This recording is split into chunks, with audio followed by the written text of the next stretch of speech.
राजनीतिक पहचान और राजनीतिक पहुंच दोनों ही एक सिक्के के बेहद अलग अलग पहलू हैं। कहते हैं कि राजनीति में राजनेता की पहुंच से ज्यादा उसकी पहचान मायने रखती है, और जो पहचान के साथ पहुंच भी बना ले वो राजनीति का असली सिकंदर कहलाता है। लोगों का कथन कुछ नेताओं को लेकर ऐसा है कि वो लोग अपने आप की तुलना और वर्चस्व को आजादी की लड़ाई से उभरे नेताओं से कर लेते हैं। बात विवाद में मेरा इशारा किस तरफ है, ये चीज आप लोग भी बाखूबी समझ रहे हैं। दरअसल देश की जुबान पर चर्चा में बने रहना और देश में चर्चा में बने रहना ये भी बहुत ही अलग पहलू है। और लेफ्ट और राइट विचारधारा के विशाल गदाधारी नेताओं के बारे में जब चर्चा हो तो ये मजा बेहद ही ज्यादा बढ़ जाता है। आज भी चर्चा देश के कुछ ऐसे ही नेताओं की है जिन्होंने हालिया सियासत की पटकथा को एकदम से उलझा कर रखा है।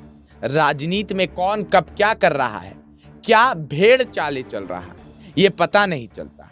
लेकिन इन सब चीजों के बीच जनता को एक मैसेज तो पहुंच चुका है कि राजनीति के दुनिया का सिकंदर हमारे देश के यशस्वी प्रधानमंत्री नरेंद्र मोदी है, या कह सकते हैं यशस्वी प्रधानमंत्री नरेंद्र मोदी है। और शायद आज के भारत में जरूरत से ज्यादा आजाद मीडिया इस मैसेज को पहुंचाने में अहम भूमिका निभा रहा है। अब जब मैं आजाद शब्द का इस्तेमाल कर रहा हूं तो समझ जाइएगा कि मैं ये उसी तरीके की आजादी की बात कर रहा हूं जो इस देश को तथाकथित वीर सावरकर ने दिलाई थी। सच को ये लोग तोड़ मरोड़ कर काट छाट कर पेश करते हैं, लेकिन आज की दौर में जमीनी स्तर पर सच्चाई छुप नहीं पाती और फिर इन्हें फजीहत झेलनी पड़ती है। अब देश के मुद्दों पर कौन ज्यादा आवाज उठाता है और देश की बात करता है, ये तो उनका सोशल मीडिया से एक्टिव रहने की रिपोर्ट से ही आकलन होने लगा है। ये भारत अब अमृतकाल में प्रवेश कर चुका है, तो नेताजी लोग जमीन से इतर सोशल मीडिया पर ही अपना राजनीतिक छवि चमकाते हुए नजर आते रहे। लेकिन इसमें भी अब कम पहचान और ज्यादा पहचान की लड़ाई जारी है, या कह सकते हैं कि इन सब चीजों के जरिए अब अपनी आत्म भूमिका को चमकाने की होड़ लगी पड़ी है। लेकिन आज भी इस बात की से मुंह नहीं फेरा जा सकता कि जो नेता जमीन पे नहीं है वो कहीं भी नहीं है। और ऐसा ही हो रहा है प्रधानमंत्री नरेंद्र मोदी के साथ, क्योंकि मुझे याद नहीं है कि प्रधानमंत्री बनने के बाद कब उन्होंने अपने गोदी में बैठे मीडिया को छोड़कर किसी निष्पक्ष चैनल को इंटरव्यू दिया। सारे के सारे पत्रकारों को आज के दौर में जो है पिंजड़े की चिड़िया बना दिया गया है। चलिए आपको भी खबर बता देते हैं, वरना आप कहेंगे कि जब से आया है तब से बस कहानियां और पहेलियां ही बुझाते जा रहा है। दरअसल ये विवाद शुरू हुआ तब जब से राहुल गांधी की भारत जोड़ो यात्रा के बाद जो राहुल गांधी की छवि सुधर रही है वो सत्ता में बैठे बेदराज रणनीतिकारों को नहीं भा रही है। लेकिन इस बात से भी मुंह नहीं फेरा जा सकता कि तितर बितर विपक्ष के खेमे से एक ही नाम है जिसकी तुलना प्रधानमंत्री से की जाती है, और वो नाम है राहुल गांधी का। एक साप्ताहिक पत्रिका ने भी तुलना करके सोशल मीडिया के कुछ रिपोर्ट्स जो इन नेताओं की है उसकी तुलना की है। इसमें बताया गया है कि प्रधानमंत्री नरेंद्र मोदी के ट्विटर पर कुल 8.5 करोड़ फॉलोअर्स है। यह आंकड़ा बहुत बड़ा है, क्योंकि 120 करोड़ की आबादी वाले किसी देश में एक अकेले व्यक्ति के 8.5 करोड़ चाहने वाले होना बहुत बड़ी बात है।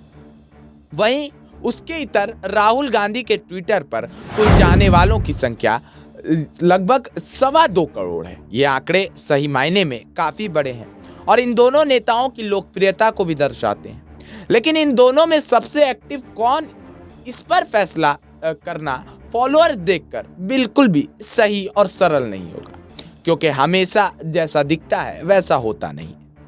जरा वीडियो में ठहरे रहिए, अपनी बातों को भी कुरेद कर उसका विश्लेषण आपके सामने करेंगे। भले ही मोदी जी के ज्यादा चाहने वाले हो, लेकिन सोशल मीडिया पर उनकी बातों को कोई मायने नहीं लगाता। अब आप कहेंगे कुछ भी मतलब कुछ भी, तो सुनिए। दरअसल प्रधानमंत्री मोदी की ट्विटर पर ट्वीट्स पर बहुत कम लोग जो है इंगेजमेंट दिखाते हैं। वहीं फॉलोअर्स कम होने के बावजूद भी राहुल गांधी के ट्वीट्स और पोस्ट को ज्यादा इंगेजमेंट मिलती है। ऐसे समझ में नहीं आएगा, चलिए आपको आंकड़ों के द्वारा बताते हैं। प्रधानमंत्री मोदी के पोस्ट किए हुए ट्वीट की संख्या 1 नवंबर 2022 से 21 नवंबर 2022 तक 214 थी, जिस पर 591 लोगों ने कमेंट किया और 4419 लोगों ने रीट्वीट किया है और 19,051 लोगों ने पसंद किया है। वहीं 1 जनवरी 2019 से 31 जनवरी 2021 तक मोदी जी ने 9,477 ट्वीट्स किए, जिसमें मात्र 33,000 लोगों ने इंगेजमेंट दिखाया। वहीं बात करें राहुल गांधी की, तो 1 नवंबर से 21 नवंबर तक राहुल गांधी ने कुल 55 ट्वीट किए, जिसमें 1149 कमेंट्स मिले और 8364 लोगों ने यहां पर रीट्वीट किया और 26,788 लोगों ने उसे पसंद किया। बात करें एंगेजमेंट की, तो 1 जनवरी 2019 से 31 जनवरी 2021 तक राहुल गांधी ने कुल 1835 ट्वीट्स किए, जिसमें उन्हें 58,000 लोगों का एंगेजमेंट मिला। फर्क साफ है कि लोग किसकी बातों को मायने लगा रहे हैं, नजर आ रहा है। ऐसे भी अंधभक्तों से ट्विटर पर एंगेजमेंट की उम्मीद कहां से रख सकते हैं, क्योंकि उन्हें तो सरकार कोई भी फैसला ले अपनी राय रखनी ही नहीं होती। उनको तो बस मोदी मोदी का बुलबुला नजर आता है। बहरहाल इन सब के बीच जनता को हमेशा पिसना पड़ता है, लेकिन फैसला लेने में जनता के हाथ तब तक थरथराएंगे जब तक सरकारी जांच एजेंसियों को पैर में सत्ता की पाजेब बांधी रहेगी, प्रशासन इनकी दासियां बनी रहेगी। बीते दिनों देखा आपने कैसे रामपुर में मुसलमानों से उनका मौलिक अधिकार छीन लिया गया, प्रशासन ने उन्हें वोट करने से रोक दिया, संविधान का मजाक बनाया गया, लोकतंत्र को लंगड़ा कर दिया गया और ये सब तानाशाही का रूप धारण कब कर लेगा, कुछ कहा भी नहीं जा सकता। इस वजह से आज के हालातों को समझें और जनप्रतिनिधि से लेकर प्रधानमंत्री सोच समझ कर चुने।